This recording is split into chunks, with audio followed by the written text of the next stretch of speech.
اور جمع کو ہم پلورل بولتے ہیں، پلورل بولتے ہیں۔ اسی طرح آپ یہ بھی جانیے کہ ہندی میں واحد کو ہم ایک وچن بولتے ہیں اور جمع کو بہو وچن بولتے ہیں۔ اس کو ہم ایک وچن بولتے ہیں اور اس کو ہم بہو وچن بولتے ہیں۔ اب آپ کو میں بتاؤں کہ اس کے پہچاننے کی کچھ نہ کچھ علامات ہیں، کچھ نہ کچھ سمبولس ہیں، لیکن میں آپ کو ابھی آج صرف تمام جتنے ایگزام میں چیپٹرز آئیں گے، جہاں جہاں سے سوالات بنیں گے، کوشچن ارائز ہوگا، اس کے بارے میں آج موٹی موٹی جانکاری دیتا ہوں۔ اور دوسرا جب میرا ویڈیو آئے گا تو اس میں ہر ایک کے بارے میں ہم ڈیٹیل بات کریں گے، کیونکہ آج ہمارا صرف انٹروڈکشن کلاس ہے۔ دوسرا ہے تذکیر اور تانیث۔ ذرا دھیان سے دیکھیے گا، ایک لفظ ہوتا ہے تذکیر اور ایک لفظ ہوتا ہے تانیث۔ دیکھیے، کسی بھی چیز کو پکڑنے کا سب سے آسان علاج ہے کہ ہم اس کے روٹ ورڈ کو پکڑ لیں، وہ کس سے بنا ہے، کہاں سے نکلا ہے۔ اگر آپ یہ جان جائیں گے تو آپ کو بہت آسانی ہوگی۔ دیکھیے، یہ جو تذکیر ہے، تذکیر، اس کا جو روٹ ورڈ ہے وہ زال کاف رے ہے، اور یہ جو تانیث ہے یہ حمزہ نون سا، حمزہ نون سا۔ عربی میں سا بولتے ہیں، اردو میں سے بولتے ہیں۔ یاد رکھیے گا، یہ تذکیر اور تانیث ایسے موٹے موٹے لفظوں میں سمجھیں گے کہ جو چیز مذکر ہوتی ہے اسے ہم تذکیر کہتے ہیں، اور جو چیز مؤنث ہوتی ہے اسے ہم تانیث کہتے ہیں۔ اسی کا دوسرا لفظ مترادف لفظ مذکر اور مؤنث ہے۔ اگر آپ سے کوئی بولے مذکر تو بھی سمجھیں گے کہ وہ تذکیر کے بارے میں بات کر رہا ہے یا کر رہی ہے۔ اگر کوئی بولے مؤنث تو جانیں گے کہ وہ تانیث کے بارے میں بات کر رہا ہے یا بات کر رہی ہے۔ دونوں ایک چیز ہے، نام بدل جانے سے انسان نہیں بدلتے، لفظ نہیں بدلتا۔ تو مذکر بھی وہی ہے اور تذکیر بھی وہی ہے۔ یہ اردو کے بات کر رہا ہوں، اگر عربی میں دیکھا جائے گا تو عربی میں دونوں چیزیں الگ الگ ہو سکتی ہیں، لیکن میں اردو کی بات کر رہا ہوں۔ اردو میں مذکر کا مترادف تذکیر ہے اور مؤنث کا مترادف تانیث ہے۔ تو کیسے؟ فور ایگزامپل، لڑکا اور لڑکی، لڑکا کیا ہوا؟ مذکر، لڑکا کیا ہوا؟ تذکیر، لڑکی کیا ہوئی؟ تانیث یا مؤنث۔ ٹھیک ہے، تو یاد رکھیے گا، مذکر اور مؤنث اسی کو ہم اردو میں دوسرے لفظوں میں بولتے ہیں تذکیر اور تانیث۔ تیسری چیز ہے ازداد۔ دیکھیے، تیسرا لفظ ہے ازداد۔ ازداد، یہ ازداد جمع ہے ضد کی۔ ضد کا مطلب ہوتا ہے الٹا، انگلش میں اس کو بولتے ہیں اپوزٹ، انگلش میں بولتے ہیں اپوزٹ۔ اور یہ جو ہے ضد، یہ جو ضد بنے، اور اس کو ہندی میں بولتے ہیں ویلوم۔ ہندی کیا بولتے ہیں؟ ویلوم، الٹا۔ جیسے دیکھیے، بچے جب روتے ہیں تو ماں کہتی ہے نا بچہ ضد کرتا ہے، بچہ ضد کرتا ہے۔ ماں بولتی ہے بیٹا ٹافی مت کھانا، ماں بولتی ہے بیٹا ٹافی مت کھانا، بیٹا بولتا ہے مجھے ٹافی ہی لینا ہے، کچھ نہیں لینا ہے۔ ٹھیک، تو اس کو ماں بولتی ہے کہ میرا بیٹا ضد کر رہا ہے۔ ضد کرنے کا مطلب میری بات کا الٹ کر رہا ہے، میں کچھ کہہ رہی ہوں اور میرا بیٹا کچھ کہہ رہا ہے، اسی لیے ضد کا مطلب ہوتا ہے الٹا، اور اس کی جمع ہے ازداد۔ ازداد، جیسے کہیں پر آیا زمین، تو زمین کا الٹا کیا ہوگا؟ آسمان۔ آسمان آیا، آسمان کا الٹا کیا ہوگا؟ زمین۔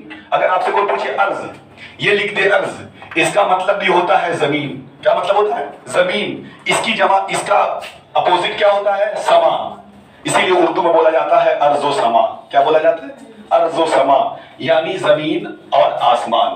تو اسی طرح آپ یاد رکھیے گا کہ اس کو بولتے ہیں ازداد۔ ازداد کا مطلب ہوتا ہے اپوزٹ۔ کیا مطلب ہوتا ہے؟ اپوزٹ۔ دیکھیے، آگے جو ہے اردو سے ہندی ترجمہ، کیا ہے؟ اردو سے ہندی ترجمہ کیسے کریں گے؟ اردو سے ہندی ترجمہ، تو دیکھیے، سب سے پہلے ترجمہ کرنے سے پہلے کچھ بنیادی اصول ہمیں جاننا چاہیے۔ تو میں اس کو اریز کرتا ہوں، اب پھر میں آپ کو ٹرانسلیشن کے بارے میں کچھ بتاتا ہوں۔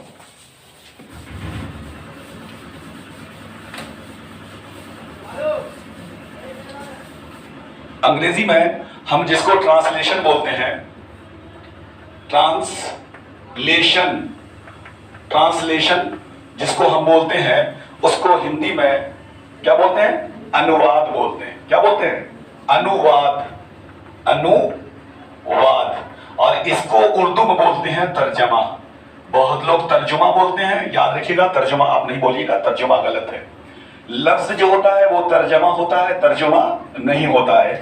تو ترجمہ اس کو ہندی میں بولتے ہیں انواد، انگریزی میں بولتے ہیں ٹرانسلیشن۔ یاد رکھیے گا، کوئی بھی جملہ جس طرح ہم اردو میں، دیکھیں سب سے پہلے ہم بنیاد آپ کو بتاتے ہیں کہ سب سے نیچے جیسے انگریزی میں ہوتا ہے لیٹر، کیا ہوتا ہے؟ لیٹر، اور لیٹر سے آگے کا جو اسٹیپ ہے اس کو ہم بولتے ہیں ورڈ۔ کیا بولتے ہیں؟ ملتا ہے، جب ورڈ سے ملتا ہے تو بنتا ہے سینٹینس. کیا بنتا ہے؟ سینٹینس. یاد رکھیے گا. اسی طرح ہم ہندی دیکھتے ہیں، ہندی میں سب سے نیچے ہوتا ہے اکچر. کیا ہوتا ہے؟ اکچر. اکچر سے جو بڑا ہوتا ہے اسے ہم شبد بولتے ہیں. کیا بولتے ہیں؟ شبد بولتے ہیں. اور جو شبد سے بڑا ہوتا ہے اسے واکیہ بولتے ہیں. واکیہ بولتے ہیں. کیا بولتے ہیں؟ اور اردو میں ہم اکچر کو حرف بولتے ہیں. کیا بولتے ہیں؟ حرف بولتے ہیں. شبد کو لفظ بولتے ہیں اور واکیہ کو جملہ بولتے ہیں. کیا بولتے ہیں؟ جملہ. اب اس کے بارے میں تھوڑا تفصیل سے جان لیں، اس کے بعد ہم آپ تھوڑی سی آگے کی بات کریں گے. دیکھیے یہاں پر لکھا ہے لیٹر، اس کا مطلب ورڈ، یہ ہے سینٹینس. اتنا خالی آپ یاد رکھیے کہ جس کو ہم انگریزی میں حرف بولتے ہیں، ہندی میں اس کو اکشر بولتے ہیں، انگریزی میں اسے لیٹر بولتے ہیں. جس کو ہم اردو میں لفظ بولتے ہیں، انگلش میں، ہندی میں شبد بولتے ہیں اور انگریزی میں ورڈ بولتے ہیں. اردو میں جس کو ہم جملہ بولتے ہیں، ہندی میں اسے واکیہ بولتے ہیں اور انگریزی میں اسے سینٹینس بولتے ہیں. کیا بولتے ہیں؟ سینٹینس بولتے ہیں. تو یہ تینوں مترادف ہے. تینوں کیا ہے؟ مترادف ہے. اگر آپ سے کوئی پوچھے کہ حرف اس کا مترادف کیا ہے تو بولیے گا کیا؟ کیا بولیے گا؟ اکچر. کیا بولیں گے؟ اکچر. اکچر کا مترادف کیا انگریزی میں ہے؟ تو لیٹر. ورڈ اور شبد اور لفظ. اسی طرح جملہ، واک اور سینٹینس، یہ تب آپس میں مترادف ہے. کیا ہے؟ مترادف ہے. اب ہم اردو کی بات کرتے ہیں. یہ تو آپ کو اضافی جانکاری دی گئی. اب ہم اردو کی بات کرتے ہیں. دیکھیے حرف، حرف کا مطلب ہوتا ہے کنارہ. حرف کا مطلب کنارہ. یہ ہمیشہ اکیلے میں ہوتا ہے، الگ ہوتا ہے. کیا ہوتا ہے؟ الگ ہوتا ہے، کنارے میں ہوتا ہے. جیسے دیکھیے ہم نے لکھا اللہ. ہم نے کیا لکھا؟ اللہ. دھیان سے دیکھیے اللہ لکھا. اللہ میں دیکھیے اس میں کیا کیا ہے؟ الف ہے پلس لام ہے، دو لام ہے. لام ہے نا، اب پلس ہا ہے نا. اب دیکھیے اگر ہم ایک ایک کو مٹاتے ہیں، یہ بھی ایک کنارے پر ہے، اس کو ہم مٹا دیتے ہیں. دیکھیے لام بھی کنارے پر آیا کہ نہیں آیا؟ اس کو میں نے مٹا دیا تو پھر دیکھیے یہ بھی کنارے پر آ گیا. پھر دیکھیے ہاں یہ بھی کنارے پر ہو گیا. تو حرف کی جو اصلیت ہوتی ہے وہ ہمیشہ کنارے پہ ہوتی ہے. حرف عربی میں حرف مانے کنارہ ہوتا ہے. عربی میں حرف مانے کنارہ ہوتا ہے. ہمیشہ کنارے پہ کوئی چیز پائی جاتی ہے اس کو حرف بولتے ہیں. ٹھیک. تو حرف مانے کنارہ ہوتا ہے. اردو میں حرف اس کو بولتے ہیں جو انفرادی طور پر، الگ طور پر اپنا معنی نہ دے. اپنا معنی نہ دے اسے کہتے ہیں حرف. جیسے ہم نے لکھ دیا الف، ہم نے پوچھا کہ اس کا معنی کیا ہوتا ہے تو آپ نے کہا سر اس کا کوئی معنی نہیں ہے. تو ہم بولیں گے اچھا حرف. کیا ہے؟ حرف ہے. ہم نے لکھ دیا با، ہم نے پوچھا اس کا میننگ کیا ہوتا ہے، آپ نے کہا کہ کچھ نہیں ہوتا ہے تو اس کا مطلب یہ حرف ہے. تو پتا چلا کہ جس کا معنی نہ ہو، جس کا ترجمہ نہ ہو، جس کا کوئی میننگ نہ ہو، اس کو ہم کیا بولتے ہیں؟ حرف. کیا بولتے ہیں؟ دیکھیے بابو جب حرف حرف سے ملتا ہے، دیکھیے غور سے، جب کوئی چیز ایک حرف دوسرے حرف سے ملتا ہے، ایک حرف دوسرے حرف سے ملتا ہے، تب اس سے کوئی نہ کوئی لفظ بنتا ہے. جیسے دیکھیے مثال کے طور پر ہم نے لکھا با اور پلس نون. یہ الگ الگ ہے. با ایک حرف ہے، نون ایک حرف ہے. ان دونوں کو جب ہم ملا دیا تو ہم اس کو بنا دیا بن. کیا بنا دیا؟ بن. بن کا مطلب انگلش میں میک. انگلش میں جس کو ہم میک بولتے ہیں، میک. اس کو اردو میں ہم بولتے ہیں بن جاؤ، بن لو. تو یہ بن، اس کا میننگ نکلا کہ نہیں نکلا؟ تو یہ بابو لفظ ہو گیا. کیا ہو گیا؟ لفظ ہو گیا. تو لفظ وہ ہے جس کا میننگ نکلے اور حرف وہ ہے جس کا کوئی معنی نہ ہو. اور اگلا ہے جملہ. جملہ کہتے ہیں کہ کوئی بولنے والا جب بول کر چپ ہو جاتا ہے، جب بولنے والا بول کر چپ ہو جاتا ہے تو سننے والے کو کوئی نہ کوئی بات معلوم ہوتی ہے. جیسے میں نے کہا اللہ ایک ہے.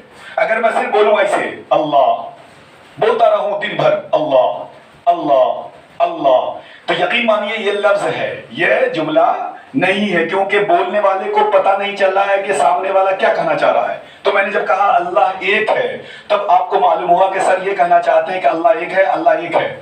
تو پتہ چلا کہ اللہ ایک ہے. تو اس سے آپ کو معلوم ہو گئی کہ ہمارے معبود کے بارے میں بات ہو رہی کہ ہمارا جس کی عبادت کرتے ہیں وہ کتنا ہے؟ ایک ہے. تو یہ جملہ کہلائے گا. تو اللہ ایک ہے، اللہ ایک ہے، تو یہ ایک جملہ ہے. کیا ہے؟ ایک جملہ ہے. لیکن اگر صرف ہم اللہ بولیں تو وہ ایک لفظ ہے. تو آپ کو فرق معلوم ہو گیا ہوگا کہ حرف کسے کہتے ہیں، لفظ کسے کہتے ہیں اور جملہ کسے کہتے ہیں۔ بس اخیر میں بس اتنا بتا دوں کہ انشاءاللہ اگر آپ نے ہمارا ساتھ دیا، ہمارے ساتھ ایسے ہی ملے رہے، جلے رہے، ہمارا سپورٹ کرتے رہے، یقین مانیے یہ صرف ہم نے آپ کو صرف ابھی ٹریلنگ دکھایا ہے، ٹریلر دکھایا ہے، ابھی پوری فلم باقی ہے، اور پوری محنت کے ساتھ جتنا سلیبس آپ کے کتابوں میں دیا ہوا ہے، جتنا ٹیسٹ ہوگا، جتنا آپ سے پوچھا جائے گا، یہاں کوئی بکواس کی بات نہیں ہوگی، یہاں کوئی فالتو بات نہیں ہوگی۔